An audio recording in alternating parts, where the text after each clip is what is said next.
We are live, episode 37 of the Recap Room podcast. We could round up to 40 if we really wanted to. That was his idea. Might as well. I mean, at this point, 37, 40, which at that point you could probably just go to 50, and 2 times that you're at 100. Make it even a bigger appeal. But I'm really excited for today's episode. This is a special one that I've been wanting to do for a while.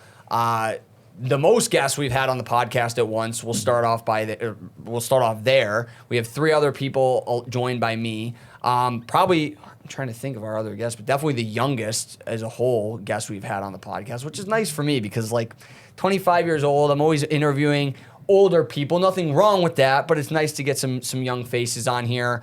And they're also some of my best friends. So we work together, we're best friends, and I would love everybody to get some useful information out of this first and foremost, but also get a little bit of a deeper dive as to what it's like being young in the industry, all the stories that come along with this. I mean, we have a group chat together, and there's quite some stuff that will not be shared on the podcast for legal reasons. But like what? He's really pressing me now. He's making me second guess here already. But yeah, so I want to introduce everybody here. To the right of me, I got Julian Levitt. Across from me, I got Christian Bernhagen and Michael Graff. As I said earlier, these are all really, and it's the name of our group chat, is the future of real estate. It's us, and we really pride ourselves on being that next generation of professionals and leaders in the industry. We don't all do the same things, though. So I want to kind of lend it over and give the mics to you guys. We'll start off with Julian. And who are you? Tell everybody about yourself. And yeah, I'll let you take it away. Well, thanks for having me on the podcast, Cap. Really appreciate it. My name is Julian Levitt. Been in the business now almost 7 years. I'm 26 years old. And I think something special about the group is, I think combined we do about 75 to 100 million a year just at this table. And that's more than most brokers will do in their entire career. We grew up together, North Shore kids, and we're just gritty hustlers that come from good families and good backgrounds. And we're here to help people go through the process of buying a home and doing it the right way and making people smile along the way. Yeah, absolutely. And Julian and I go back to, like he said, we've known each other since we grew up together. But he was a grade older than I was, so we kind of knew who each other were. But at a school like Stevenson High School, if you're listening, you know what Stevenson High School is. It's a big-ass high school. There's like 5,000 plus kids. So we knew who each other were, but we were never really like friends in high school. Get out of high school, we enter the workforce a little bit earlier because Julian and I are both of us never graduated college, correct? Yeah. Or did you graduate? I dropped out of college my sophomore year, second semester. Same. And me and a couple buddies dropped out, moved to the city to start a business. We were doing wholesale vape distribution. We were working with what's it called? The little sticks. Juuls? The Juul pods. So it was like throwback. Pre Juul pod epidemic, and that cotton lung thing that came out with them, and they were like killing people, basically, kind of ruined the business. So as understandable. Yeah, I mean, it wasn't like a business that you felt good about selling. I always had like the knack for selling, but you don't really feel good selling people cancerous products, and you can only sell so many water pipes or bongs to really pay your bills. So shout out to the Max brothers, really my fraternity president at the time. His cousins were in real estate. They have Advisors North. It's actually a Compass team as well, and they took me under their wing and showed me everything at the time and passed the exam, and here we are 6 years later, still chugging. A lot of blood, sweat, and tears in the process, though. Yeah, so. and we worked together like my first job in real estate essentially was recruited by you, working with Ryan Grober over at Jameson Sotheby's. And I got it because I was brand new in the industry. I just started posting that I had my license, and obviously we followed each other just because we knew who each other were. And Julian's like, "Hey, like, you should come and look at this opportunity." I said, "Hey, where are you working?" Because I don't even know what that is. You were at a small I was at a really commercial... small firm, like right at the start, just to hang my license because I didn't even understand how the business worked. And then Julian DM'd me, and I'm like, "Yeah, I kind of want an opportunity." And I do have to say, I think Julian has an eye for talent because everybody he's been able to recruit and see and find has been able to, and I won't even list names because I don't know if they want their name to be said, but they're all doing very well in the industry. So something to be said about that. So thanks for coming on. Passing it on to Christian, the man, one of the men across from me. There's 2 across from me. So Christian, tell us about yourself. Who are you? Where are you from? What do you do now? Sure. So it's a little bit different than what us Yeah. three do as well. So Yeah. I think it'd be unique to hear that. Absolutely. Well, thanks for having me again. I'm looking forward to this day for a long time. My name's Christian Bernhagen. Like you were saying, I kind of took a different approach getting into the real estate space itself. I graduated from Michigan State University 2020. Go green. Go white. There we go. Got into the space and slowly started getting into in the brokerage field, and got to really grow my interest on the investing side. Yeah. And I think that was kind of my bread and butter and what my true passion is. So I started investing in single families, I'd say 2022. So grew up that portfolio up now to 9 single family rentals. And just keep plugging away. Want to grow that thing 100 million plus business and go from there. So it's been a great joy, great ride so far. When you got into the industry, so you're mainly a real estate investor. That's kind of your MO at this point. But you have your broker's license. Yeah. So you started out right away investing, or did you have your license and then started doing a little bit of both? Like, tell us about that. I think I had my license first to get into and join a team here with Compass, learn everything I can under my head broker, Rafael Murillo. Great. Shout out Rafael. Yeah. He's got a great story himself, just grinding it out for 4 or 5 years, and now he's one of the top, luxury brokers in the city. Yep. Learned everything I could from him, the insides and outs of how we deal with just clients on a day-to-day basis, and I think that I use that as a segue to get into the investing side of space, and networked as much as I possibly could. And I think hearing stories from all these investors who are 40, 50 years old that are super well off, it really intrigued my brain of like, you can make a certain amount of money in a year, but at the end of the day, you got to learn to park that somewhere. Yep. And I think that's where investing is a huge play. Well, and that's where I think like so many brokers go wrong too. Is it's like there's two sides of the business. Like there's the brokerage side and there's the investing side. There's really more than two sides, but like so many people focus so much on one and not the other, or vice versa. Where it's like if you really know how to play your cards right, they both kind of work to help each other, because as a broker, you're privy to connections, you're privy to more information. I mean, you're surrounded by it all the time. Mm-hmm. So if you're a broker and you're not also putting some of your money in real estate too, I feel like there's such a missed opportunity there. But you've obviously been able to take the knowledge and what you've learned as a broker, apply it to investing, and you're one of the most successful young investors in this area, I would probably say in the country, because there's not many people your age doing what you're doing. And it's just really cool to see that. And I know we all benefit from hearing stories from you. And like I said, we all have unique aspects that we provide to our group.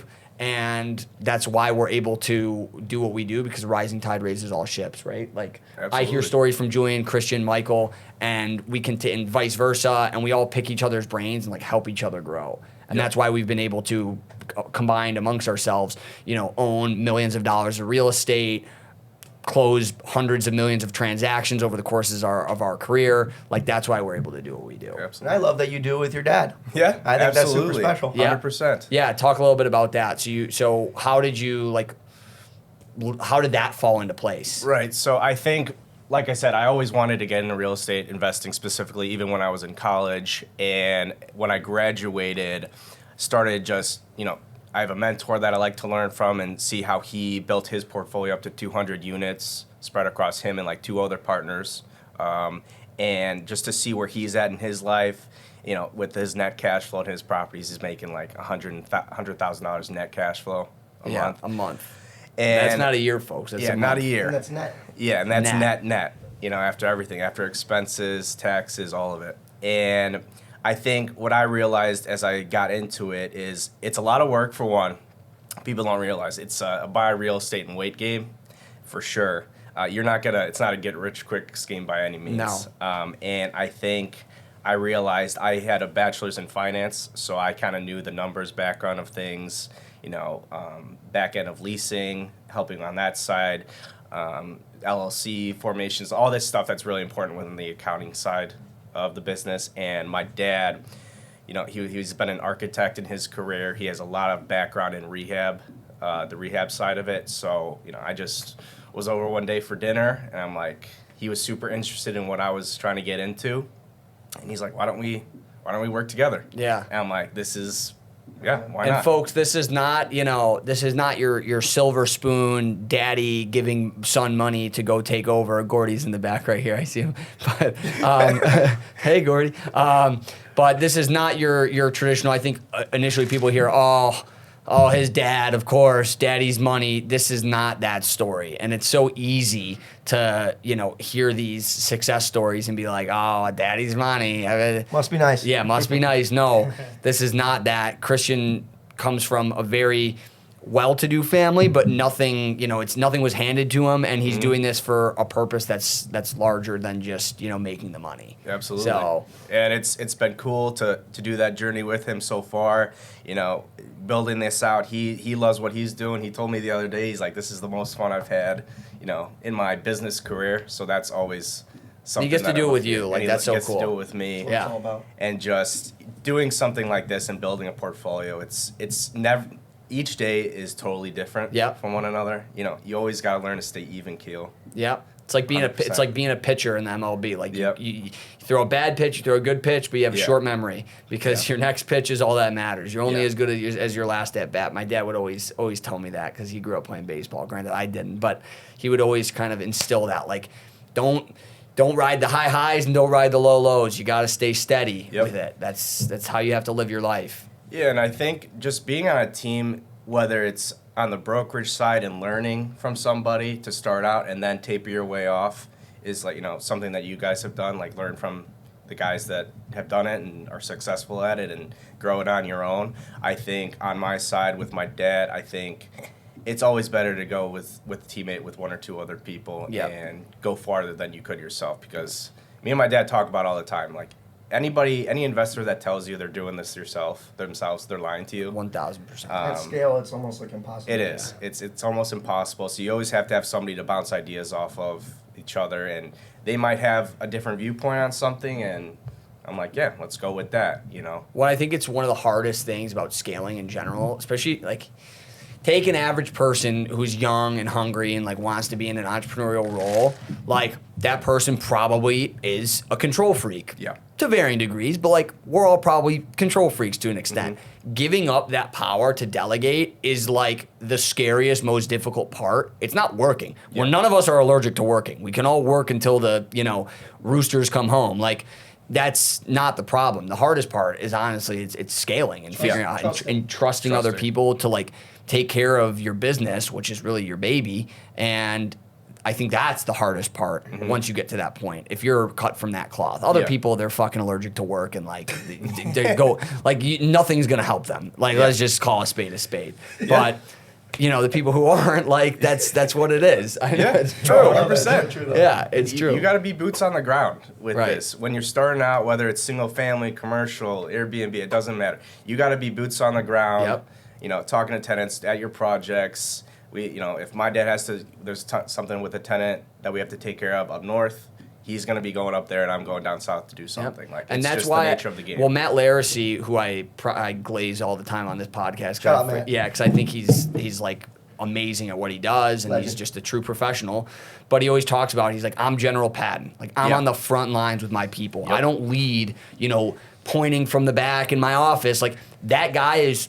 You see his videos. He's not. He's the top broker in Chicago, but he's doing videos, $150,000, $250,000 places, $350, like things that other brokers of his caliber would be like, yeah, no, my assistant can take care of that. My junior broker. No, Matt is on the front lines, and that's why I think he's in the position that he's in. And there's he's always like foot on the gas. Yes. He doesn't have to be. He chooses to be. And there's a difference there. Well, and how can I, last but absolutely not least, who I call Daddy Graph. Yeah, Daddy Graph.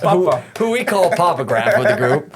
Not because he's the oldest of the group, but because he is unbelievably successful at what he does. He's like, what I think's so cool, and I'll let him talk here, but I'm going to glaze him for a little bit longer. What's so cool about Michael, so we grew up again in the same area. He's a little bit older than I, so we didn't really know each other growing up. But like, Michael is one of the top brokers in the state. Like, not for his age group, not for, in the office. No, he's one of the top brokers in the state. He's, how old are you, Michael? 30. He's 30 years, so he's 30 as of last week, so he's not an old guy. And when you talk to him, like, I had no clue. Like, I had no clue he was, like, obviously knowing him now, and I'm privy to the production numbers, and you see this stuff, you're like, damn, like, this guy's killing it. Always humble. But you would never know. And that's, I think, one of my favorite things about Michael. He's super low-key, but he's a freaking killer, silent assassin, and that's why we call him Daddy Graf, because he runs it. He runs the show, and he's just the best. So, Mike, take it away. Tell us about yourself. Yeah, I'm Michael Graf, the Graf Group. We are out of Long Grove, also Compass. Suburban with all boy. These guys. So yeah, that's in the suburbs, northwest suburbs. That's where I focus on.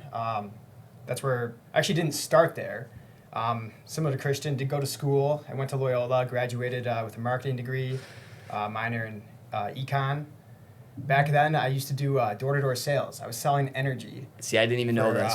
Yeah. So that's actually where I kind of got into sales. Like I've always been entrepreneurial. I knew I didn't want to go corporate like right away. Even in high school, I was like, there's no way I'm doing that. But yeah, no, the door-to-door is what taught me, I think, sales, and also starting to enjoy like making relationships with people, kind of that grind. Like that was a huge hustle, and I think that's like where I started with that work ethic.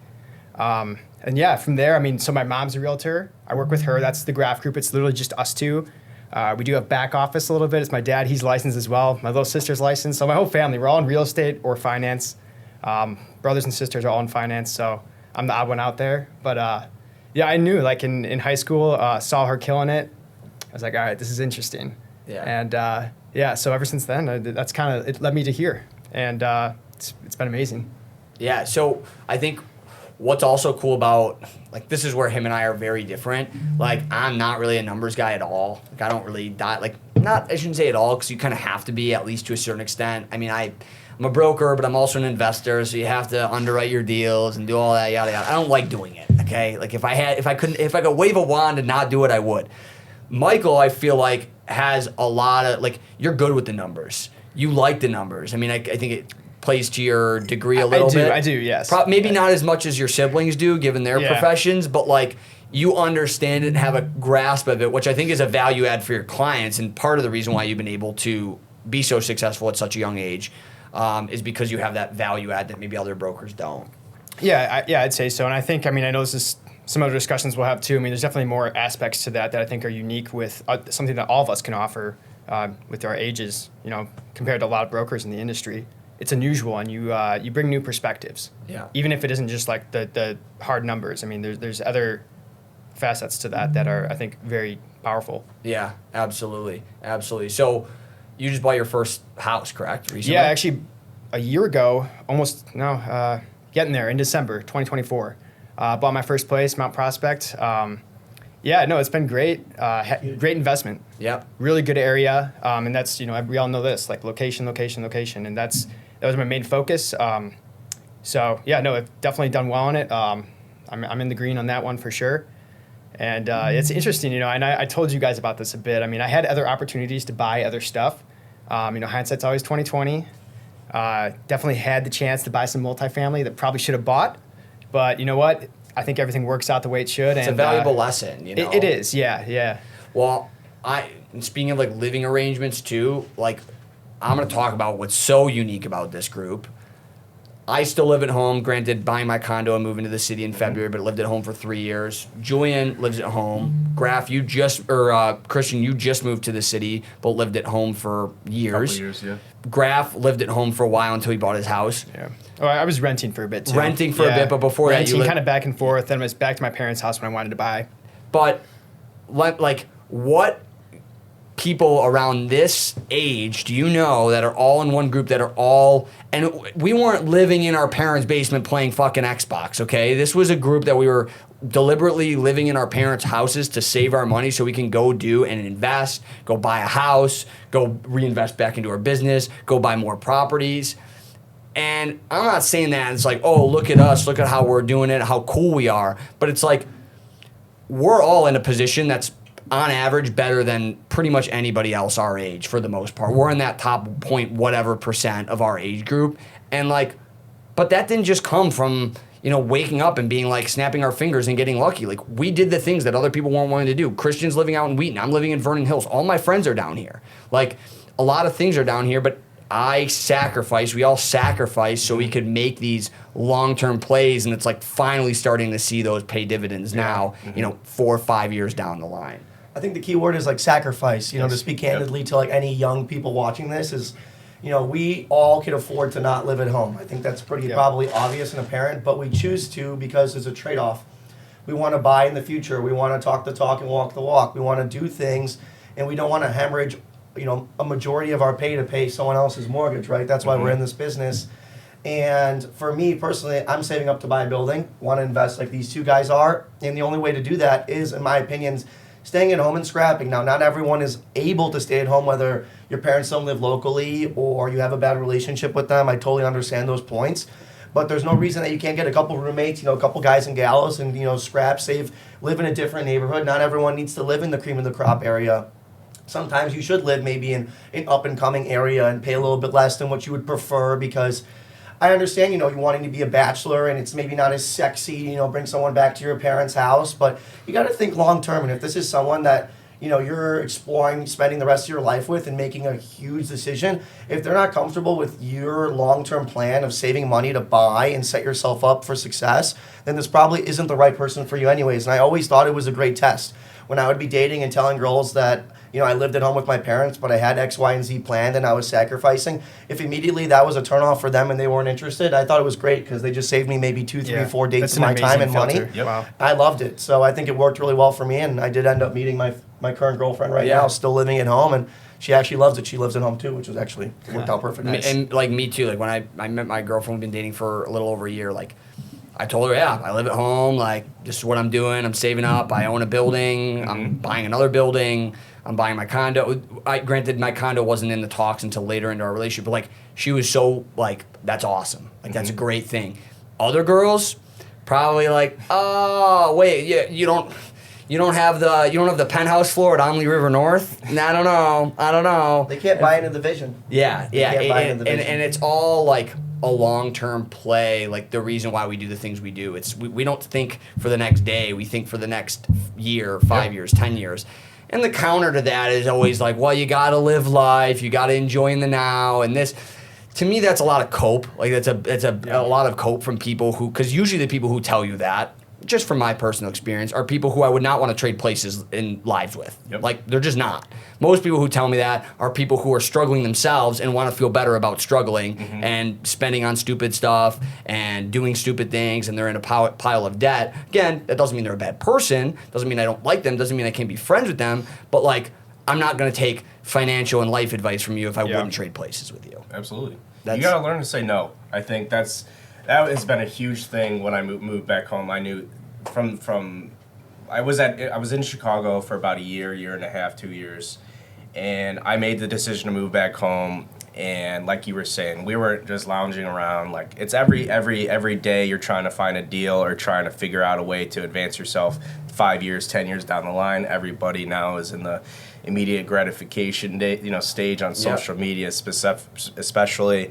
And I think learning to say no to things that won't benefit you, if you're, like meeting you guys has been a huge thing, talking to each other, and we're all sacrificing the same, immediate future for down the line. Yeah. And it's just huge. It's huge at this age, especially, I think. Well, to your point there, too, I think it's like the biggest things that I come out of this, if you're somebody young and who's listening, who wants to get ahead and wants to be in a position where they buy properties, and again, like we're nowhere near where our final destination is. I mean, I don't think we'll ever get there. That's part of being the way we are.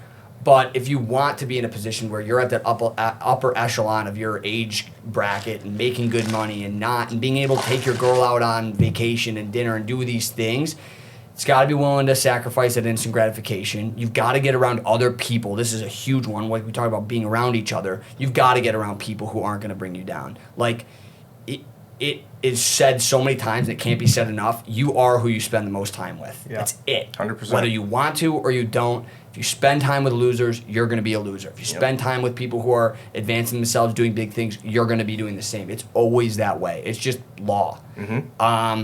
And I think that is sometimes overlooked by people but you have to make sure you're doing a analyzation, if that's even a word, of like who you're spending your time with.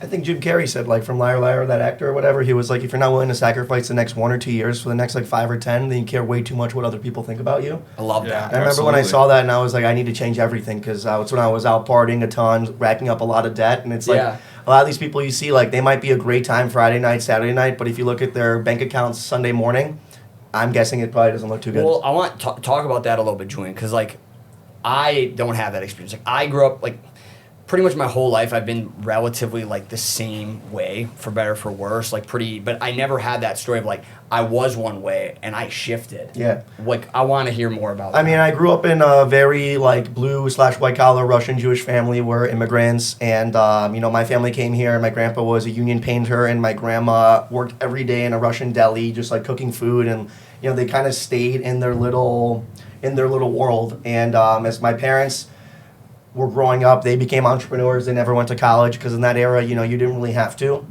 My dad used to own a towing business. My mom would help him, and she did nails and did her own thing. She opened up her own clothing thing, was going back and forth to New York, was making a ton of money doing it, and they just taught me a long time ago the value of $1. I must have missed that lesson a little bit while I was growing up and having a bunch of fun.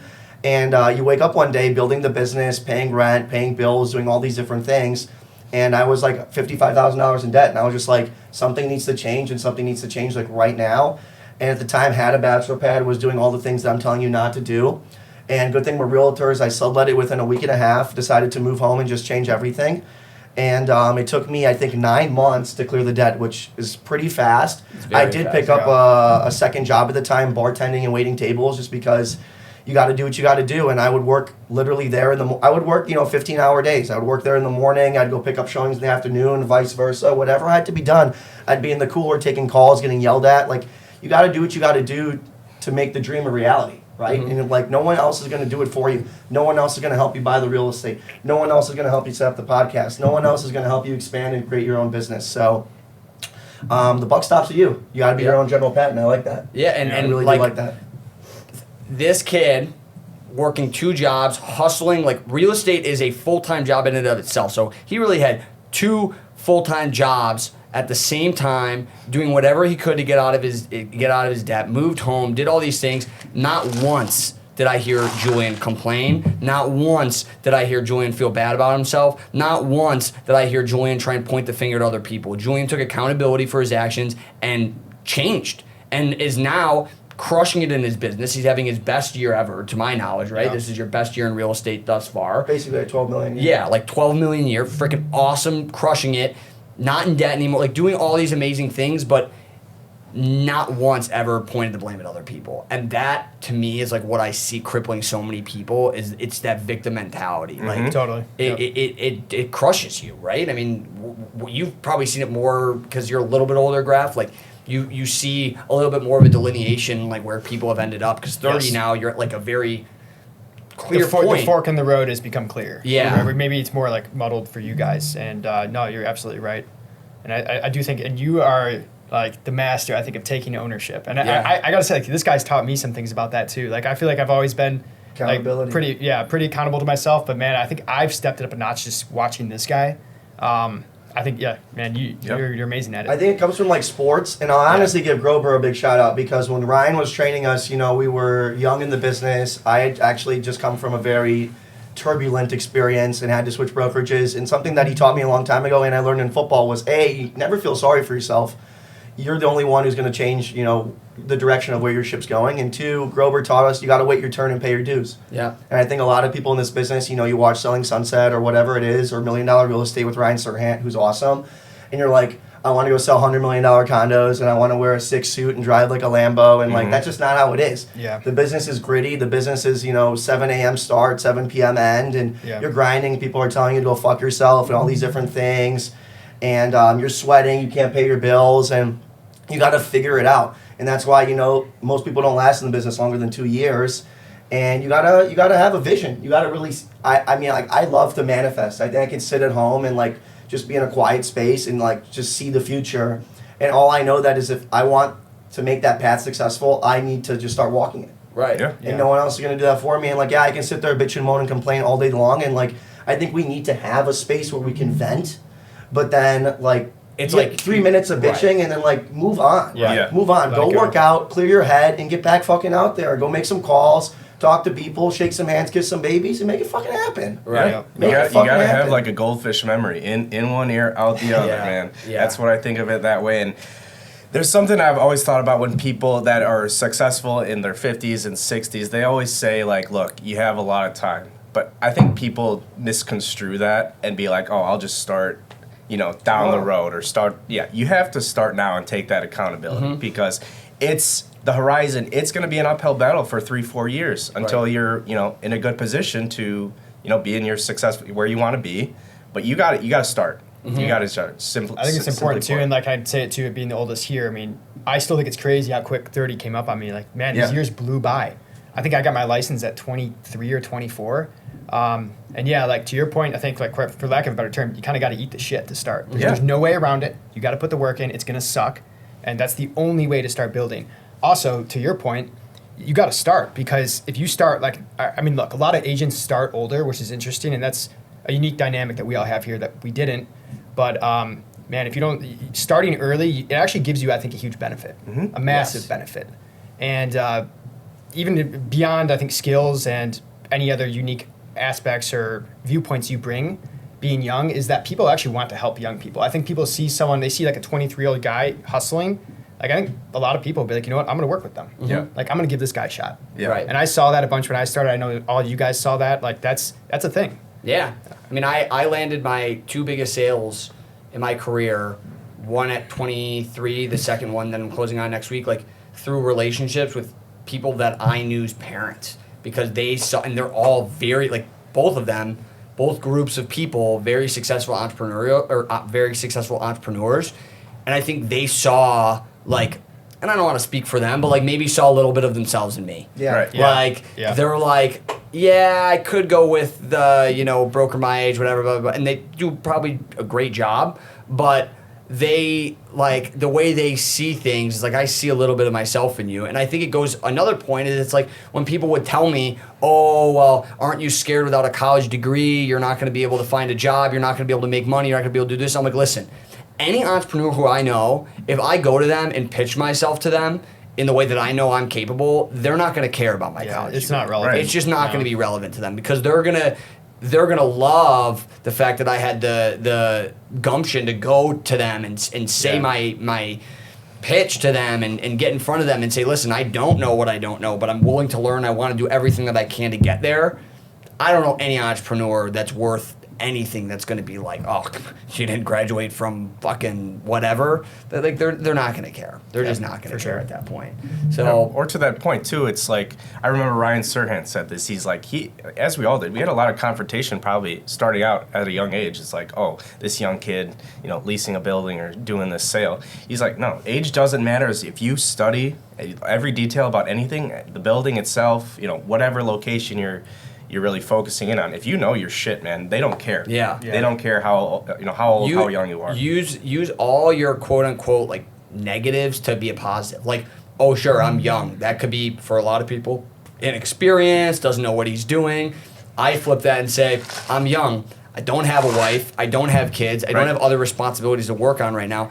I literally got my biggest lease up because I told the owner, I said, I will live in the building, in the freaking coat closet until all these units are leased. It was a 48-unit building. We did all of it in like 3 months. Huge tip for new agents is like you have time. Yeah. That's something that people like you just start losing it as you get bigger and bigger, and that's one of your biggest assets. Yeah. So use that to your advantage. Pitch that to people. Like, Yeah. I can be there for you whenever. Yeah. And I did that a ton starting off, and I still do it. Quite frankly, maybe more than I should. Right. Need to work on scaling that a little bit, but no, I mean you got to be able to, and that's a huge selling point for young guys, young girls starting out. So. And you don't have take to advantage lie of to that. people. You don't have to lie and say, "Oh, I've been in the business for 40 years." Like nobody believes you. Don't Yeah. lie. Don't lie. Don't lie. Just flip it on them and say, "Yeah, no, you're right. I don't have the 40 years of experience that you might be interviewing other people about. But at the end of the day, I don't have those 40 years of experience. So I need to my reputation. If I screw this up, like I'm not gonna have a very long future in this business, Right. and I'm willing to do whatever it takes to get there." Right. Yeah.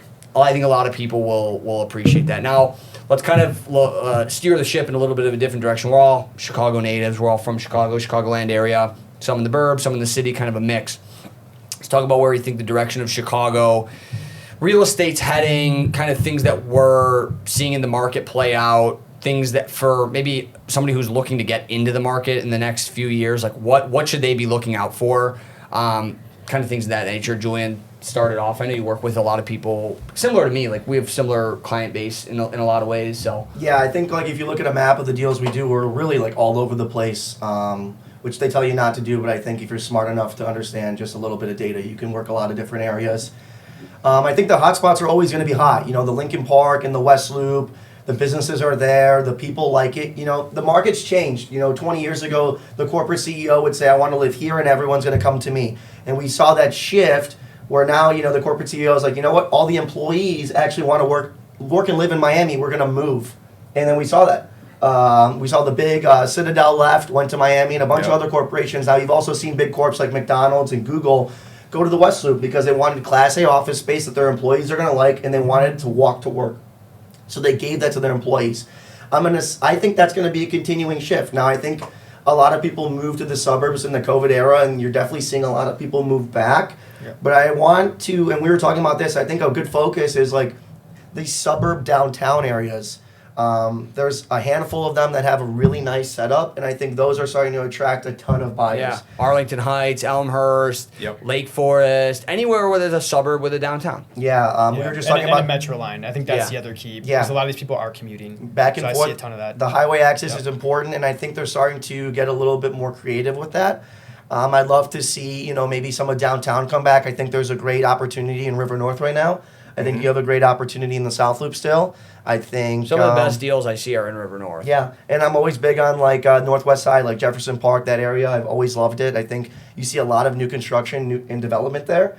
And if the developers are looking there and the investors are looking there, there's probably a good reason why. Yeah. And these become big investment opportunities too down the line. I think, what was that stat we saw? It was since like 2021, rents have increased like 35%. Yeah. You know, Chicago's always going to be a world-class city. People are always going to want to move here, you know, and things down the line. And there's still a lot of development going on, you know, up north specifically.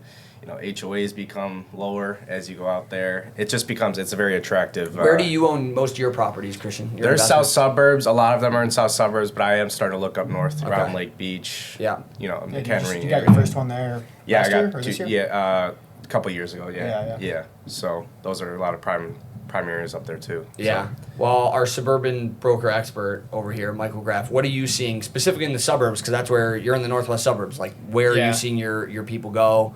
Some interesting dynamics out there. Yeah, I will say I think there's definitely consolidation, like you guys said, with those downtown areas. People are realizing a lot of these they were kind of slept on for a while. They're super nice and they're really convenient, especially with the train access, highway access. Like you can live there and get downtown pretty much as quick as someone living in like Wrigleyville can get to the loop. Like it's crazy, but it's like 30-minute commute. So that's, I think, waking people up to some of these areas and how nice they are to live in, especially if you do want that suburban dynamic.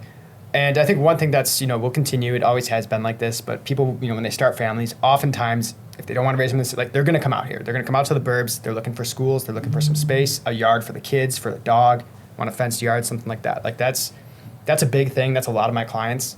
Whether it's first-time buyers or they're selling their condo downtown, they're coming out. Have you seen a lot of people from the city moving out to the burbs? Or, totally, yeah. And there was the exodus from COVID, for sure. I would say that slowed down. I think now it's people just coming out for the same reasons they always have and will. Yeah. So that kind of COVID effect is kind of... I would say that's pretty much gone. And I think some people even realize, you know what, maybe we shouldn't have done this. I've actually showed houses to people and they're like, they had this idea in their mind of like this lifestyle. Mm-hmm. And they're coming from somewhere where it was walkable and, you know, not car-based, which the suburbs are. Right. And they're like, you know what, like this actually maybe isn't for us. Right. Like I want to be able to walk to places. I can't give that up yet. Yeah. So that's a huge thing too. Yeah, it's kind of all the... certain things from COVID, like the dynamics have kind of shaken out and they don't really affect anymore. But there's other things and other dynamics in the city that are still lingering, not from COVID, but I'll just flat out say it, from the policies that have been implemented that are forcing some of these. And this is not me saying one way or the other, I believe this or that. I don't care. I sell real estate in Chicago. So I want what's best for the city at the end of the day because it helps everybody. It helps the owners, helps businesses, and it helps me. there are things and dynamics in place with the policies that have been put in place, specifically things that have been happening in the downtown markets that since COVID, yes, it's not directly related to COVID, but the perception of the downtown markets is not what it was. It's just not. Whether it's true or it isn't true, when you talk to, like when I talk to my buyers and they tell me where they want to live, I mean, 9 times out of 10, it's like Lincoln Park, Lakeview, Old Town, Wrigley, whatever. Like it's Bucktown, Wicker, like all the neighborhoods surrounding the downtown markets. It's almost like there's like this force field around the loop, extending out like, I don't know, however many quarter of a mile, and we will not go there. But then they turn around and they're like, well, why is the loop so bad? Or why do people not want, I'm like, well, why do you not want to live down there? And then they name the reasons. I go, that's the reasons other people don't want to live down there. And the reasons that they say, again, I'm not saying it's true or not true, are they say, 1, a lot of work from home. They don't necessarily need to be down there as much. 2, crime. They don't feel safe down there. And 3, lack of community. Yeah, I mean, it's not it's not like a neighborhood feeling. Like there's not things, and then it's all trickle down effects. If people don't feel safe down there, if there's no businesses down there, meaning like large corporations, well then all the ancillary businesses don't move down there. You don't have the lunch spots that are taking up a storefront down low in a high rise because people don't go to they left. Yeah. So and then you're losing your tax base too, right, from corporate side of things. Well.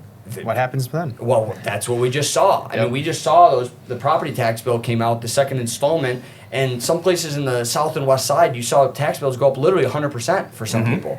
And the reasoning the reasoning as to why that happened isn't because property values have gone up so much. The reasoning is because all the businesses they're not there anymore, so they can't collect the taxes from the businesses, so they have to go to the homeowners. And this is why the road to hell was paved with good intentions. I get why people want to, tax the rich people and they want to get businesses to pay their fair share. I get it. I understand. I'm for the working class. I'm for the normal person, the guy. But the businesses are the backbone of the economy in these markets. And if you can't pull taxes at all from them, then you get the fallout of what we've seen now. And to continue off your point, I mean, when you're talking young families and you're talking the CPS school system, it's totally screwed up right now. It's totally screwed up right now, and the suburbs are on a pay-to-play system, in my opinion. That's what I like to call it. You want to go to this school, you got to live in this zone, and you got to pay to live there. And once you buy that house, you're in. There's no competition. There's no magnet school. Your kid doesn't have to get a certain exam score to go here or there or whatever. You're in. You're going to get top-notch schooling. And that's what our parents did, I think, was the best idea, was they chased the school systems and set us up for success. Everyone reads at the grade level or higher versus CPS. No one reads at the grade level virtually. And they have to, even the magnet schools have to fundraise to raise money for the football program. That's not something I even heard about in the suburbs, which is I'm extremely grateful for, but this is what people are thinking about, and then they're making their decisions. Yeah. It's like I don't have a dog in the fight. Like people hear the stuff that I say and they're like, well, you think, you're greedy and you're it's like I don't have a dog in the fight at all from that side of things. Just look at it logically. Like it's just bad policy. There's just nothing wrong with being objective. I think more people need to do that. Right. Like we all want what's best for the city. It's literally like it's good for everybody. Right. If this city, I mean, I think there's actually it's a massive opportunity for it. Right. I mean, like you said, it's a world-class city. We have 10 million people in the city and surrounding suburbs total. Go compare it to another similarly sized city in the U.S. Look at our price per square foot. We're like a quarter of what you're like L.A. or like New York. I mean, but it's arguably as good or better than some of those. So think about that. And if we could fix that. When we have a great Chicago, we have great suburbs, right? Like everything helps each other. It all expands outwards. But we've lost that cool, like the cool factor of Chicago is lost now. Like the cool new cities, and then, again, this is not as objective, this is more subjective, but just from like my experience as being a 25-year-old from a personal lens. People that go on vacations with their friends, bachelorette parties, like I think that's a good barometer for where like the cool cities are. Where are people doing their bachelor and bachelorette trips? Nashville, Austin, Miami, Vegas. Again, I have my own opinions on Vegas, but regardless, but like those are the cities in the last 5 to 10 years, and the numbers reflect it, right? Where are people moving? That's where they're moving to. And businesses are booming down there. And people, like, those are the areas that have, like, the cool cities. Like, they're around the 20-somethings. Those are, like, where people look at it as cool. Yeah. Chicago isn't that right now. It's just not. I love Chicago. I think it's an amazing city. I still think it's the best city in the country, but it's lost that, you know? What do all those cities have in common? I was going to say, what's the common denominator? They all benefit the homeowner or the investor. Right. Yeah. Lower taxes. You know, Florida doesn't have the income tax there or whatever, so you're getting taxed less. You might have a trade-off with maybe a more expensive property, but the appreciation's been there. You know, people are actually making money off of what they're buying. We have an insulated market here, so people are mostly breaking even. I was going to say the girls just wear less clothes. Well, that's also true too. I'm kidding. But no, you're 100% right. Like they benefit the homeowners and they benefit the businesses. So people want to move there. Yeah. I mean, it's a huge problem. You have somebody paying more in taxes on a $150,000 house in the south suburbs than you would on $1 million house in like Northfield or somewhere north. It's unbelievable. Yeah. It's crazy. But this is an education problem. Like, people don't understand this because the taxes go up, they can't afford to buy. The school so then they pay. rent, but then they rent and they don't see the tax bill because as a renter, you're just paying your rent. But then they see their rent go up and they think, oh, rent's going up because of my greedy landlord. Yeah. I'm pissed at the landlord. We need to implement rent control, whatever. It's like, no, your rent's going up because the landlord's tax bill just went up 100%, 50%. And then there's even less inventory because banks won't lend on these projects because they can't underwrite the deals. How are you going to underwrite a deal when 3 years down the line the tax bill could go up 50%? I mean, how are you going to do that? Yeah. Something unique we have here, though, to be of a positive of Chicago is we have some of the most interesting architecture and building types that I've seen out of other markets. And like the walk-up lifestyle versus the high-rise, I think is a huge draw to people because it's a lower HOA by maybe 75%. It's you probably will have a bigger unit in a nicer building, and you have a little bit more control. You're dealing with less people. That might end up being a negative for you depending on how they're managing the building. But I think that's a huge draw. It's a huge draw, and a lot of people can't afford a $1,200 to $1,400 HOA. And a mismanaged building. We've talked. I mean, I've spent a lot of time airing my complaints out about Chicago, but like we'll flip it now on the pros. Like all these things that I'm listing, they're all fixable, and they're fixable in like a relatively short amount of time. Like it takes a few changes in leadership and like a few people to screw their heads on a little tighter to like actually push this thing in the right direction. And Chicago, location-wise, we're the Midwest metropolitan city. We're not we're the one. Like, we have an amazing location that, you know, the coast don't have. It's a huge hub for travel. We can get anywhere. It's a huge hub for logistics because we're at the center of it. We get all 4 seasons. I know for some people they don't love that, but like I personally and a lot of people love having that dynamic of getting a little bit of everything. We've got an amazing downtown that's clean. It's not super, super crowded. You've got some really, like the dynamic of having the downtown to the outskirt neighborhoods into the suburbs are a really nice thing that you don't really get other places. And we're waterfront. Right on the very, lake. Very unique. Right. It might as well be an ocean for your all practical perspective. Yeah, correct. I think infrastructure-wise, too, it's like, you could go, you know, a lot of these neighborhoods, it's smooth. And a lot of, it's very important to renters, especially nowadays, and like, in a 5-minute walking radius, you've got your grocery stores, you've got your, you know, workouts, you know, areas. Like, it's all right there. It really is clean, too. Like, I think that's such a huge thing about Chicago. You go to New York, and literally they have literal shit on the sidewalk and garbage bags everywhere. And that's just because they don't have alleys. So our grid system and the way they built the city a long time ago just works a lot better. The way they designed it is just it's a great system. It's all on a grid. It's very easy to get around. It's like we talked about, it's clean. And a lot of the things that we're talking about, like, you know, the grid system, like if I were to complain, Chicago's built some other cities that aren't really built like that, like Nashville. Nashville's a really cool city, but their urban development, like the way the land is laid out and the city's laid out, like it doesn't lend itself very well for growth. But even despite that, they're still growing like crazy because the laws and everything is favorable there versus here. So I'm like, we've got so many things to offer that we're like, and in my opinion, I do think we're shifting, we're like coming to a head. A lot of people are starting to understand that, like, I don't agree with a lot of these things that are being implemented, and they're starting to get a little more vocal about them. Yeah. So I'm hoping that that's what the future is going to hold in Chicago, and I think it will.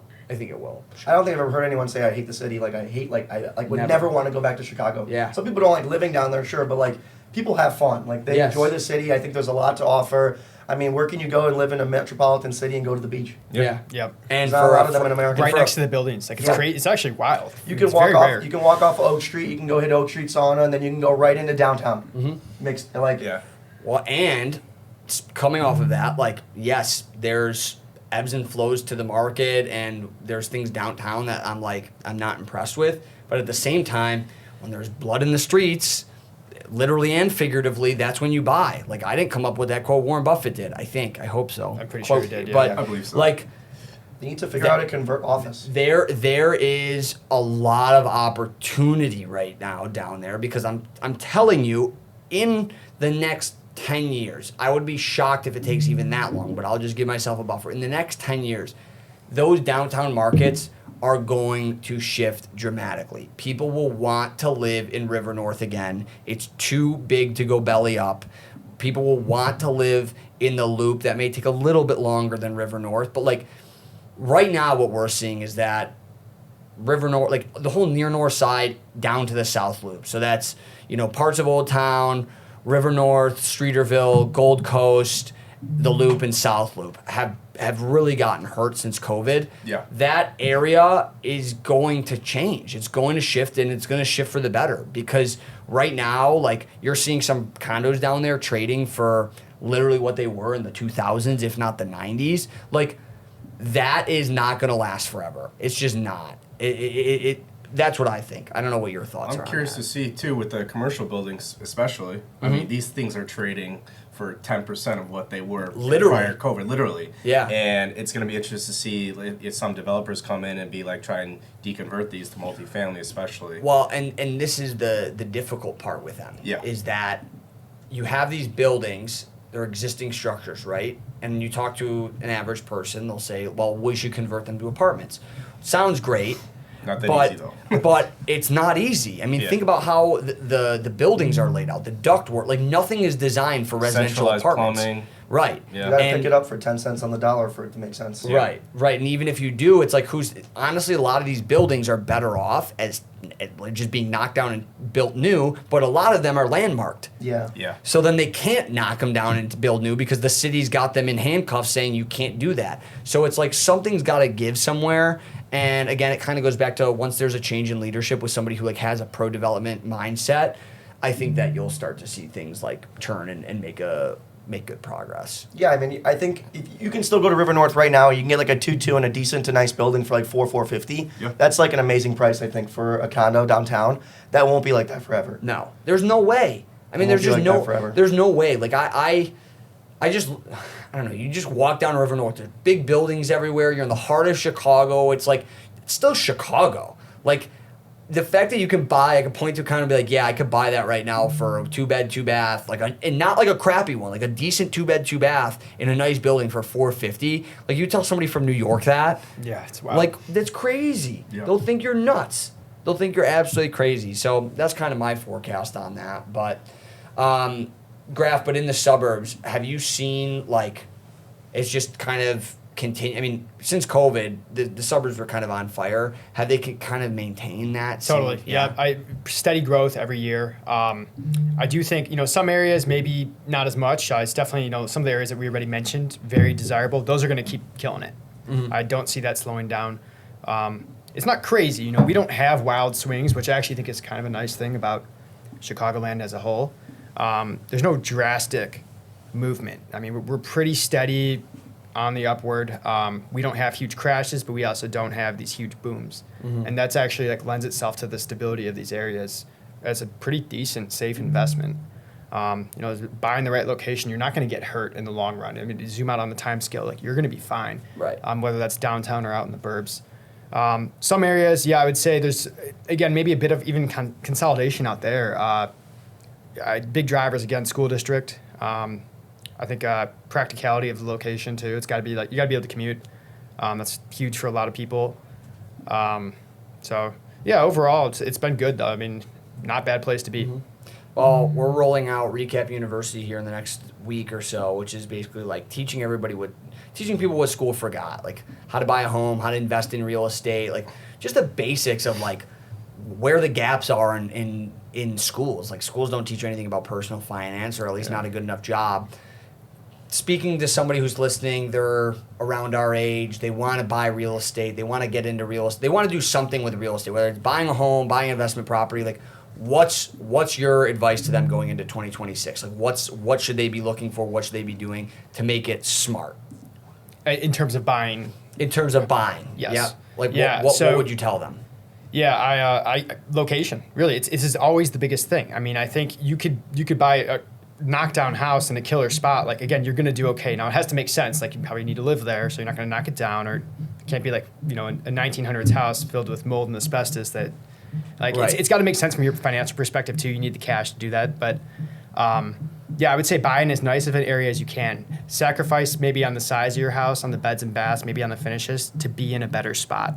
You will thank yourself later on for that. It's good advice. I Graph. think I keep calling you Graph. I'm looking over here and Do it again. I'm like not Do registering. we need name tags? Yeah, I think we do. I think we should Just put for them in you two, front. though. Yeah, I'm like, this is easy. I see this hair. I'm like, I know who it is. I think for me, investing wise, I think oftentimes when people say like you could go into investing in real estate with like zero money, it's a complete bullshit term. You got to have some cash in the bank. I think first off, invest in yourself as much as you possibly can. That just learn it from somebody that's been through the lowest of lows and the highest of highs, and see how they operate on that in that way. And also too, I cannot stress enough how important credit is. Yeah. Like the number, at least for me, for getting refi loans and all this stuff, credit is the number one most important thing that gives you more favorable interest rate. And I think banks will want to work with you more. They will want to work with you more. It just opens up a lot more. And then once you do a deal with the bank, you start Yeah. developing a relationship. Yeah. It's so much easier to get stuff done. It's always hardest once you get the first few, and then now that you got a rapport. It's like with killing the somebody. Once you kill the first one, the next three are. That's what I was thinking too. Yeah. But yeah, overall, those are just the main two things. I Yeah. think just high level.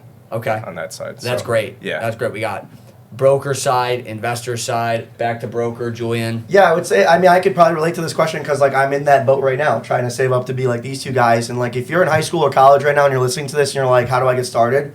A couple things that I would recommend is, A, like, your network is going to be so important to you in the future. You might not think now, like Susie and Sally or whatever, and, like, you're trying to be a player. Like, be nice to everyone. Yeah. Never burn any bridges, and go play a sport. Those would be, like, my 3 recommendations if you're in high school, because I work with so many people from when I played football. So my biggest clients and investors are from football, and what they all did was they got a group of young guys together after they graduated. They said, hey, we want to do something big. They all saved their money, which would be my 4th piece of advice is save, save, save. Yep. And then go find something and go get started. Like, it has to make sense, and I would say, like, don't go somewhere scary and buy something just to buy it, but, like, be confident in what you're doing, understand the process, work with someone who's experienced, and go read a bunch of books. Like, I feel like now people don't even know how to read anymore. Like, there's some great content out there just to build your foundation and base, and do what Christian said is work on yourself. Like, the most important person or thing you can invest in is always going to be yourself. Yeah. And if you're a wealth of knowledge, then the sky's the limit.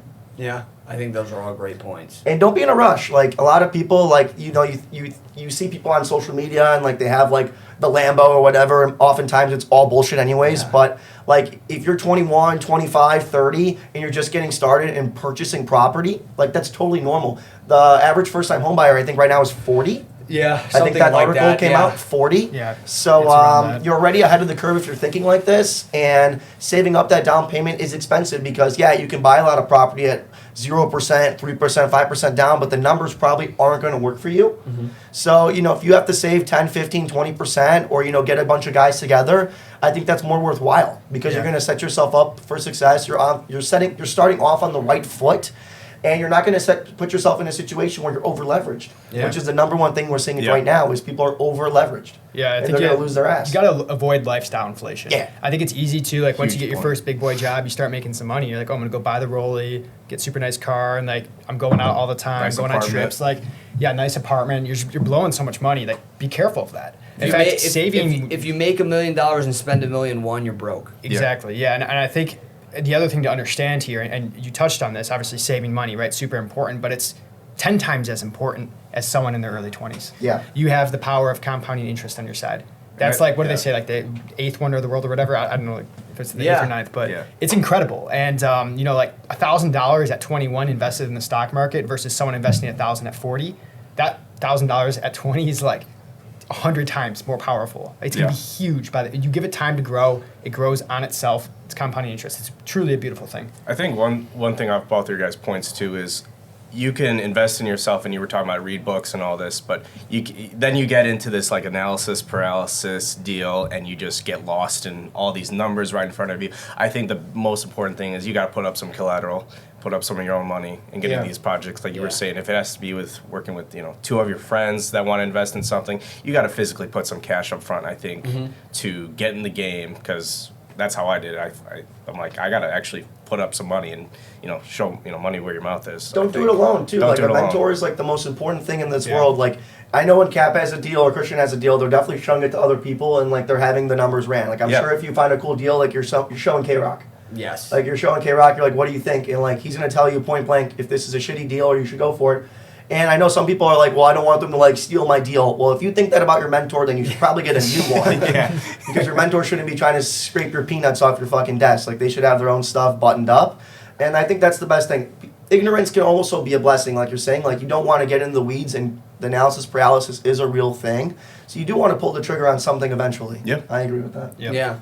You just got to jump off the deep end. Like you can read and do all these things, and you got to get that knowledge. But then, like at a certain point, you can't let what's it the saying? And I'm a king of sayings, so I'm probably said like 50 sayings this episode. There's a whole it's a running joke. We used to say, all right, if you're listening, take a drink every time Cap says a saying. By the end, you'll be absolutely pissed. But we should have done that. That would have been good. You could still do it. Go back and listen again. But it's like, don't let perfect be the enemy of better. Yeah. And I love that saying because I always have to turn it back on myself because I am a perfectionist. But perfectionism, it's just a form of procrastination. It's just a fear, self-doubt thing. It suffocates you. You just have to turn it around and say, all right, like, I'm just like when I bought my first building, for example, or I sold my first property. I'll just use my first building, for example, because that was more recent than when I sold my first property. Like, yes, I ran the numbers. I did everything. Everything looked good. But, like, there's still a good portion of me that's like, this could all turn upside down. Oh, yeah. Like, I lived at home for however long and saved up all my money for this point, and, like, it could all go belly up. Thankfully, it did, and I was confident in what I was doing. But, like, nothing's perfect. Nothing's exactly. That's what life is. Life isn't like this, map where you can just open it up and know exactly, all right, step left. There's not Candyland, okay? Like, you have to, there's the unknown. The unknown is what life is about. It's all calculated risk, too. Right. I think fear is always going to be there in every decision. There's always going to be something in the back of your head of like, what if this doesn't go through? But if you practice the steps, you analyze these properties, that's another thing. You cannot get emotionally tied into these deals. No. That's where people lose their shirt on them. And especially if you're just starting out trying to get a property, it could take 50 offers, 100 offers to get your first. It took me over 1 year. Yeah. Of submitting offers and looking at properties consistently And on people pretty don't much ha- a weekly basis until I landed something that made sense. But that was you made a key term right there, consistency. Yeah. People give up. People give up way, way too soon, man. And it's like you gotta keep getting after it. It's not as easy as people make it out to look on Instagram. So it's a long-term game. It's a long-term game, absolutely. So one of the biggest things that I hear the questions that I have all the time, and we'll wrap it up here soon. No, we have time. Perfect. But rent versus buy. Rent versus buy is like the hot button question that everybody wants to talk to me about as an agent who sells real estate, because now there's a big debate on it. It used to be like everybody was on the train of like, oh yeah, buy as soon as you can. And there's still a lot of people like that. Yeah. But now there's like this cohort of people, the rise of the millionaire renter, the rise of people who have a lot of money that choose to rent. What makes sense? Like, break it down for people. Make it easy. Yeah, I always tell people, I think from a very basic perspective, are you going to be in this area? Are you going to move in 2-3 years? Rent. Are you going to be here for 10 years? You might as well buy, especially when you're young. You can get in the market. And look, don't try to time the market. Get in. It's the same thing with stocks. It's like in any investing in general, time in the market generally is going to be timing the market. So I think from that perspective, it makes sense. It also depends on your personal finance.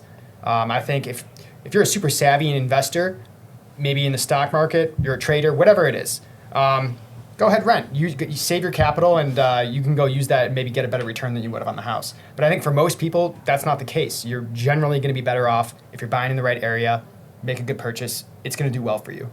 And it's also, there's a value in having your own space. Yeah.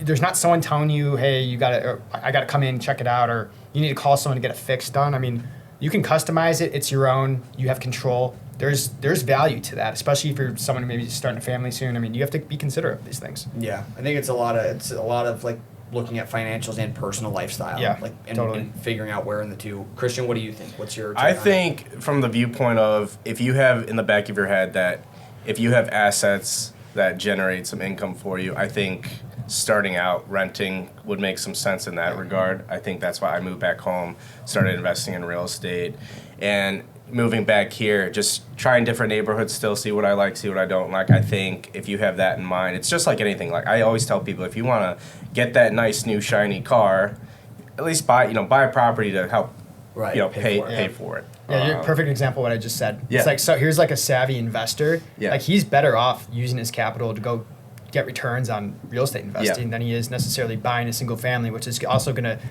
make it more difficult for him to finance more of these properties. Yeah. So he's got to be considerate of DTI, debt to income ratio. I mean, the lenders are looking at this stuff. Yep. Yeah, 100%. That's a really good point. Like Christian is an investor, owns a lot of single family places, a lot of single family homes that have loans on them. That's debt, right?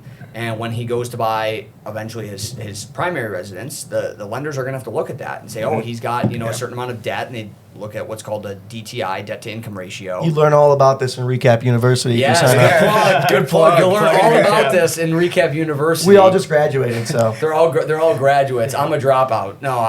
But yeah, like they're going to look at those things, and those are all things that you need to take into consideration. But that's only if you are an investor, somebody who's savvy. The average person, that's not you. That's just not. And there's nothing wrong with that. There's nothing bad. Like it's just not you. So for the average person, I think in a lot of regards, it's just looking. When people try to say, there's people online who will say you should never buy a house, or people who say you should always buy a house. Anybody who plays in those games of like, there's absolutes. No gray area, like absolutes, they have something to say. They're wrong. They're wrong. They're probably wrong. Life is not black and white. There's everything's in the gray, Julian? Yeah, I think like the most important question is what Mr. Graff said is how Daddy long Daddy Graff is Poppy is how long are you going to be in that area, right? If you're going to be there for less than 3 to 5 years, the numbers literally don't work in your favor. You will lose money selling because you're going to have to pay a broker. You have to pay taxes, all these different things that you don't think about necessarily on the buy side, because the selling agent typically pays, or the seller pays that buyer's agent's compensation. So that's an extra 2.5%, 3%, maybe more that you're going to lose selling. And if you buy in 2 or 3 years, you'll definitely lose money. The next best thing I always want to say is, well, if you're going to rent, which I think renting can be fine, but you got to rent something that's, in my opinion, I would describe as kind of dog shit. Like if you're going to rent something for like $1,200, $1,500 a month max, then it might make sense. But if you're going to be spending $3,000 plus a month, you should buy something, because that real estate will depreciate. That real estate will be a tax write-off, and if you buy it correctly with a good broker, in 5 or 10 years you'll make money. Yeah, you'll make money, or at least you'll break even, and then you can use that forced piggy bank of equity to go buy something else and trade up or down. Right. And if you buy it right, and it is what it is with the real estate market and interest rates, but a lot of people won big when rates came down. They won big, and now they're in a golden handcuff situation. 70% of buyers are at a 5% sub rate, but they will eventually move. They will eventually move. Yeah. Just don't get too comfortable too. Like if you're theoretically, if you're paying $3,000 for like a 1-bedroom, more oftentimes than not, that when your lease is up, they're gonna hand you that notice. It could probably be, I don't know, $3,500, $500 every time it's going up, and you just get down this rabbit hole of like, oh, I'm comfortable here, I'm staying here, right? Everything's good. But I mean, like you were saying, like that can cover a mortgage in a lot of areas. And it's like everyone wants to talk about renting like affordably, but then I see it every time as they go and rent the baller pad. Yes. Because it's sick. Like it looks cool. Like it's got a great view. They're like going to have honeys come over, whatever they're going to do. And I'm like, I know your income because you're working with me, and I'm like, the realtors look at the rule of thirds, but if you're spending a third of your money on rent, that's a lot of money. Yeah. You should be under 20%. Yeah, ideally you're spending less than 25% of your take-home pay on housing. Like, that would be ideal. Shout out Dave Ramsey. I'm not a huge fan of all of his stuff, but he has some good points. You got to look at it at your net income, too. Right. Everybody goes off gross. Yeah, that's big. I don't care. Exactly. Like I said, you make $1 million, but you spend $1.1 million, like you're freaking It's not broke. always what you make, it's what you keep. It's what you keep, yeah. Like, and there's so many people. That's just why my advice for the rent versus buy. I just tell people, I'm like, both can make sense, right? Both can make a lot of sense depending on where you are in life, and even if you make a lot of money, both can make sense. But if you're gonna do it, just do it smart. Like, rent smart or buy smart. Don't do something stupid. And if you are going to do something stupid, quote unquote financially stupid, just know that. Yeah. There's nothing wrong with it. Nothing wrong with going buying a baller house that you know is just not going to make you any money. People do it all the time. It's a balance, you know. You also got to enjoy life. Like, there is some aspect to that, Lifestyle. but like, we talked about this a bunch already. So we're, you know, kind of beating a dead horse here. But like, avoid lifestyle inflation. General good rule of thumb: save as much as you can when you're young. You're gonna thank yourself later. Like, it's so much more powerful. Like, it's way harder to save too when you're 35, 40, and you got like 3 kids and. You know, you got to take care of the family. There's so much more on your plate. You have so much more to lose. Take risks now and try stuff now, and you can mess up. You can afford to mess up in your 20s. You can mess up a bunch, and you're going to be good still. Well, and also people who are on the fence. Not everybody's built like this. Not everybody wants to be a landlord. But honestly, like, if you're a landlord in like a condo in the city, with HOA takes a lot of the care of the big major things. Yeah. Buy a condo if you're on the fence about renting versus buying. You buy a condo, and if it's not, you're afraid of, I'm going to move out in 3 to 5 years. I don't know if I'm going to make any money or break even. Just hold on to it as an investment property. Yeah, it's a nest egg. Totally agree. I think a lot of people can do that. Like, it's not that hard. It's not hard to manage like a unit or two. Though I guess Christian, I don't know. I was on Instagram, and I guess like real estate investing is like passive income. Is that true? Oh my gosh, so passive. Yeah, couldn't be furthest from the truth. Honestly, when you start out, everybody's like mailbox money. I get this check, and I'm like, I'm chilling. You when you have a few under your belt, when you get to 4, 5, 6, 7, you got to figure out.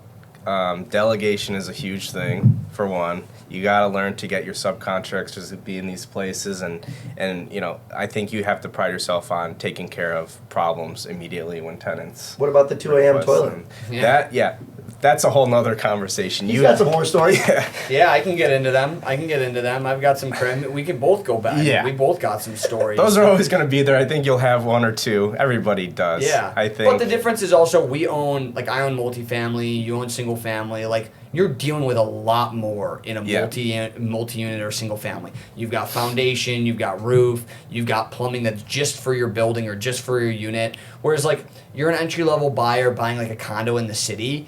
Like, I'm not saying nothing's going to go wrong, because things will go wrong, but most of the time, like, the big major things that are going to go wrong are, like, the garbage disposals break. Yeah. Or, your microwave goes out. It's like, okay, you call up ABT and they get there the next day and put in a new one. Like, it's not anything that difficult to deal with.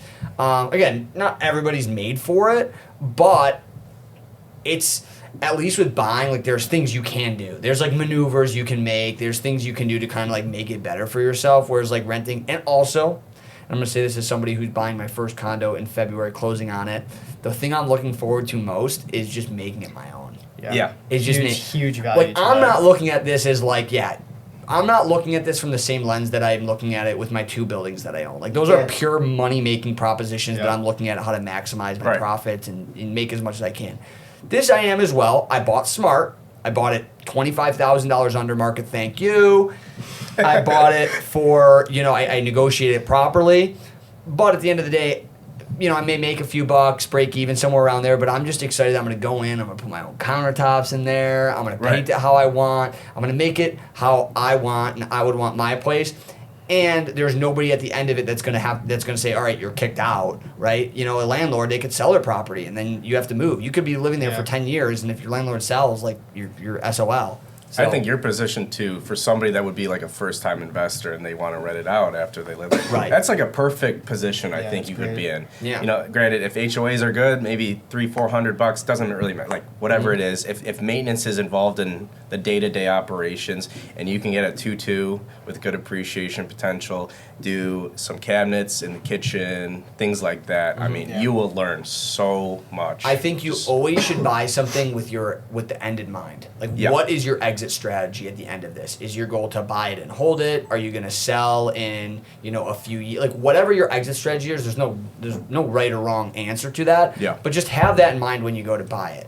If you know you're going to be there for 20 years, 15 years, and like you're going to raise a family there, you can kind of get away with a lot more. If your goal is to, live in it like me, I'm probably going to live in it for 3-4 years, something along there, and then rent it out. Like, I needed to be very specific with that because I wanted to be in a specific neighborhood. I needed to spend under a certain amount. I needed a 2-bed, 2-bath, in-unit laundry, garage, parking, and a building with no rental cap. Yeah.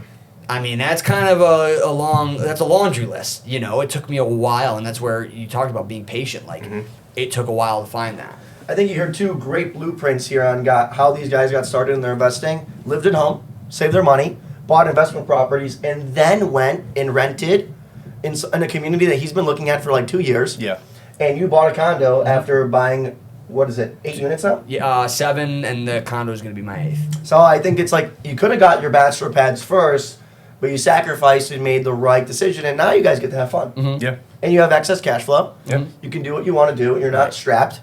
Yeah, the cash flow from my investment properties are going to be paying essentially for what my cost to live is. So, Mine pays my rent. Yeah, That's it's the best. Have your assets pay your liabilities. It's the way to do it. So, what else do we want to wrap up on? I'll kind of leave it up to you. I've kind of guided this ship for most of the episode, so I want to leave it up to you guys how you want to close this out and what you want to say. But we spoke for a while. We had a good episode. I'm very impressed with how long we've been able to yap. What are you guys working on right now to get yourself set up for next year? Like, where do you see your businesses going? I know we all have like different facets, which I think is super unique. And what are your goals? Graf, start us off. 100 million, I know. Yeah. Yeah. How much did you close in sales this year? This year, Like, are you on track? How did you make transactions? Sorry. I think it's around 15 right now. 15. Yeah, so I'm a little down from last year. I think I did about 21 and a half last year. So I've been hanging around like teens up to 20. I would like to hit that again, hit 20 again next year, maybe 25. I think it's totally doable.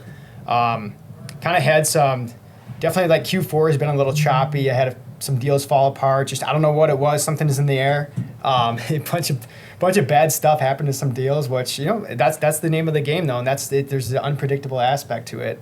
Can't count the chickens before they hatch. You can't. And we try to make this as predictive as possible, but there's only so much you can do. But that is something I want to work on, and I think that's, for me, it's at this point in my career, I've definitely hit I've hit a wall in terms of being able to service people properly, where it's like you start to lose out a little bit if you keep expanding.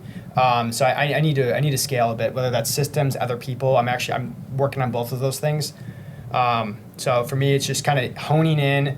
I don't want to change like what I'm doing. I'm not going to change where I'm doing it. I like what I'm doing. I've liked the business I've built so far. I like the people that I have, but I do want to start, I think, taking it up a notch. Yep, it's really it. Well, think about it. You built this $20 or so million a year business pretty much by yourself.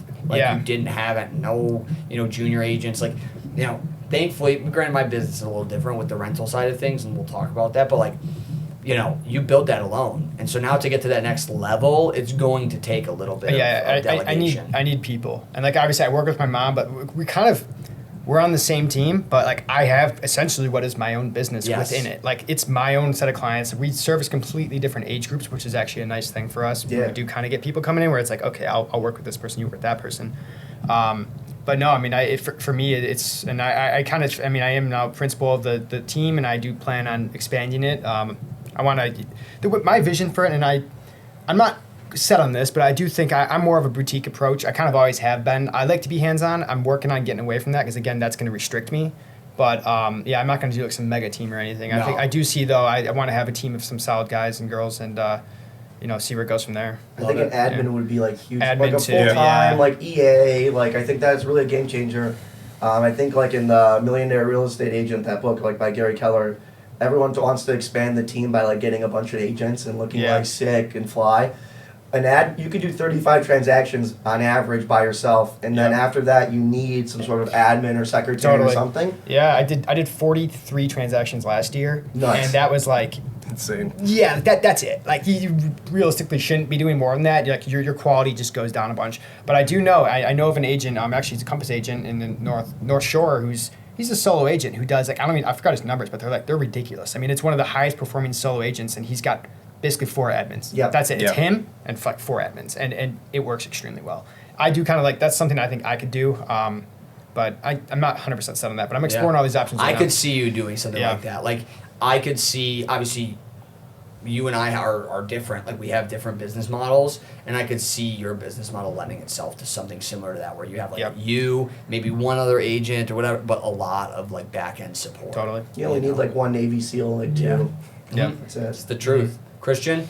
I think for me, going off Grass Point, I like where the business is heading for us. I think operationally, my search has shifted to get into the flip market a little bit. Wants to flip. Yeah, I want to flip right now, get some nice cash flow in there. I want to do a couple right out the gate heading here in the first quarter next year. And I think once I do that, I want to start diving into 2 to 4 units Yes, sir. in cap space. Yeah, he's diving in. Yeah. He's diving into my part of the waters. It's a good space, man. Yeah. a good space. We're at a good point right now, but once I get some flips under the belt, I think once you get into that 2 to 4 unit space. You've got a good team for that too. Like you have the right people to do that. Right. I Yeah, think and at that's this point. that's like, another you've had thing. people like you renovate your places. Yeah, You manage them all too yourself. manage them all. You yeah. manage all yours too, right? As of now, hopefully, I think once I get my next property, I'll probably pass it along to property management. Yeah. Christian and I have talked about that a lot. Like It's gonna 10 to 15 is that mark. Is similar to like as a broker, you get to that certain threshold where you need to pass on the admin work. It's as an owner and an operator, there comes a point where you cannot be Best use of time. Yeah, your best use of time is no longer spent dealing with Yeah. tenant calls. So that's I think the next step. But Yeah.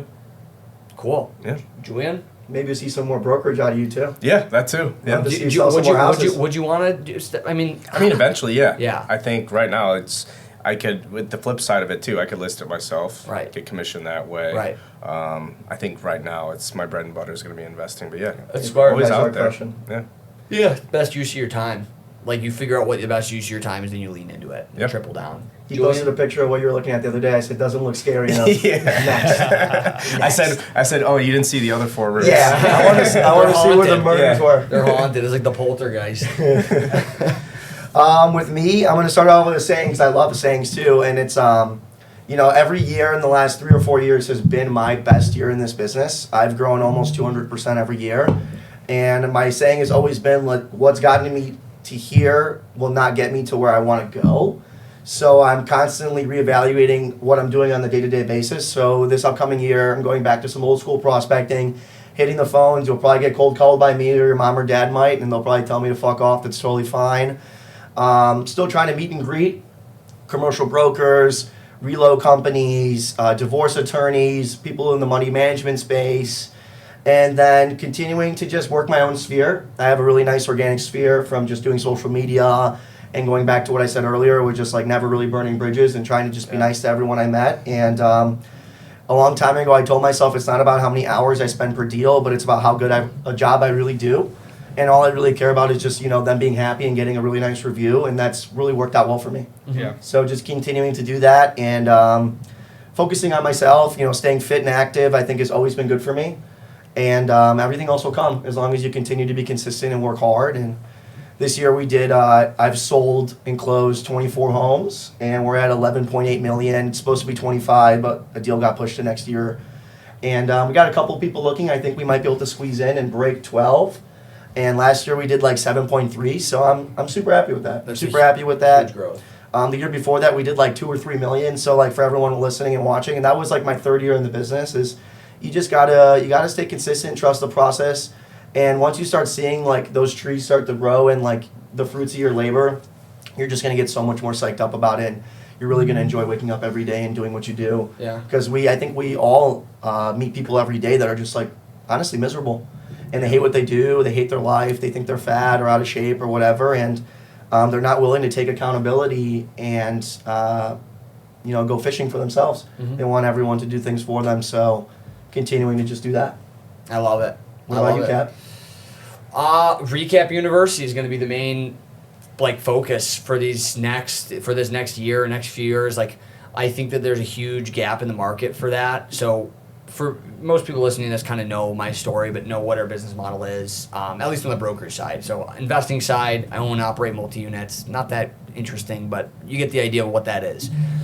Brokerage side, for first 2.5 years in the business, I only worked with rentals. I just did rentals. Never touched a sale, didn't feel confident to do sales, didn't really know how to do sales. So I made a LinkedIn post about it the other day. I literally would post in Facebook groups. I would go on LinkedIn, look at people who just accepted job offers in Chicago. I DM them, and I would help them find apartments. Do that for a few years. You can grow your book of business a lot that way, but you're growing your book of business as a leasing agent, as a rental agent. I wanted to eventually get into sales, so I had to, do a conscious effort of shifting that dynamic and understanding, marketing to people, understanding that I'm not just a leasing agent, that I'll help you buy and sell. That's really what I do. I just do this more as like an ancillary service. We've done a great job at that. I now have onboarded Mike and Gordy, who handle pretty much my whole leasing business, where I can focus almost exclusively on sales. But now the goal is we've built this book of renters. How do we convert them, the ones that want to or could and don't know how to, into buyers, right? And that's where REKAP University is going to fill that gap. There's here, it's going to fill the gap right in between, helping those renters understand the buying process, helping them figure out, hey, should I buy? Is now the right time to? Maybe I should wait. But just educating them. The gap between people who do and don't is education. Yeah. And so we're going to fill that gap in a way that's, everything that we've done is trying taking things that are tried and true, but adding our own twist to them, right? We're not reinventing the wheel. Home buying seminars and classes on this stuff. It's not new. A lot of people do it. Melanie Everett, who works at Compass, built a lot of her business off of those types of classes. But we're just adding our own spin to it. We're calling it REKAP University. Teaching you what school forgot. We're going to have our first class is going to be more rent to buy, entry level stuff. But then we'll add on other classes, right? We'll add in first-time investor class. We'll maybe bring on a class with an inspector, what to look out for home inspect, all those types of things, and teaching the next generation of buyers what school didn't teach them. And I think that having that lens on it will make it a little bit more they'll want to do it, right? If I just say REKAP home buying seminar, come to learn how to buy a house, that's boring, snooze fest. But REKAP University, teaching you what school forgot. I'm all about branding, and branding has really been a lot at the core of what we've done and how we've been able to grow so much as we have. Just 3 easy payments of $9.99. Yeah, three easy payments of $5,000. You can pay on Afterpay or Klarna. We do accept that. I'm all about just helping the people out, doing whatever I can. But no, it's totally free. It's just a way to get information in front of people and educate them, because there's so much misinformation out there. There's so much BS, and I want to be that guy that can help. So, ending on that, we're going to link everybody's social media on here. We're going to make sure everybody knows where to find you guys. But connect with us. Connect with us on social media. It's cool to just hear people that have listened to this stuff. And any closing remarks from any of you guys? No, we're on all socials: Instagram, Facebook, OnlyFans, whatever you want. We're there. Just Julian's on OnlyFans. Yeah. But no, this was great. I appreciate you guys coming on, and we'll have to do it again soon for sure. Yeah, thanks for having us. Thanks for having us. Thanks, Graf. Gretchen. Appreciate you. Julian, always a slice. Woo! Always a slice.